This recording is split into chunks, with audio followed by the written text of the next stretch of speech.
ತೀರ್ಥದ ಹತ್ರ ಕೂತು ವಿಚಾರ ಮಾಡ್ತಾ ಇರುವಾಗ ಅಲ್ಲ ಬನ್ನಿ ದೇವರು ಎಲ್ಲ ಕಡೆಗೆ ಇದ್ದಾನೆ, ನರಸಿಂಹದೇವರು ಎಲ್ಲ ಕಡೆಗೆ ಇದ್ದಾನೆ ಅಂತ ಹೇಳ್ತಾ ಇದ್ದೆ. ಹಾಗಾದ್ರೆ ನೀರಿನಲ್ಲಿ ಕಾಣಿಸ್ಬೋದಾ? ಹುಡುಗರು ನೋಡ್ರಿ, ಅವರು ನಿಷ್ಕಲ್ಮಶವಾದ ವಿಚಾರಗಳಿರ್ತದೆ. ಈ ನೀರು ಕಾಣಿಸ್ಬೋದ? ಅವಶ್ಯ ಕಾಣಿಸ್ತಾರೆ. ಇವನು ಸಣ್ಣ ಹುಡುಗನೇ, ಇವನೇನು ದೊಡ್ಡ ವ್ಯಕ್ತಿ ಅಲ್ಲ, ಆಯ್ತಾ? ಸಣ್ಣ ಹುಡುಗ ಕಾಣಿಸ್ತಾನೆ, ಅದಕ್ಕೆ ಯಾಕೆ ತೋರಿಸು. ಆಗ ಪ್ರಹ್ಲಾದ ಅಲ್ಲಿ ಸ್ತೋತ್ರ ಮಾಡ, ಸ್ವಾಮಿ ನೀನಂತೂ ಎಲ್ಲ ಕಡೆಗೆ ಇರತಕ್ಕಂಥದ್ದು ವಾಸ್ತವ. ಇವರು ಸಣ್ಣವರು, ನಾನು ಸಣ್ಣವನೇ.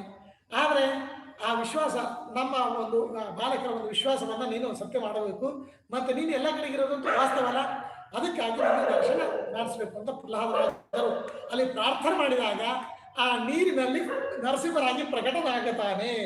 ಆ ನೀರಿನಲ್ಲಿ ನರಸಿಂಹನಾಗಿ ಪ್ರಕಟನಾದಾಗ ಹಾಗೆಲ್ಲ ದೈತ್ಯ ಬಾಲಕರು ಸಂತೋಷ ಪಡ್ತಾರೆ, ಆನಂದ ಪಡ್ತಾರೆ.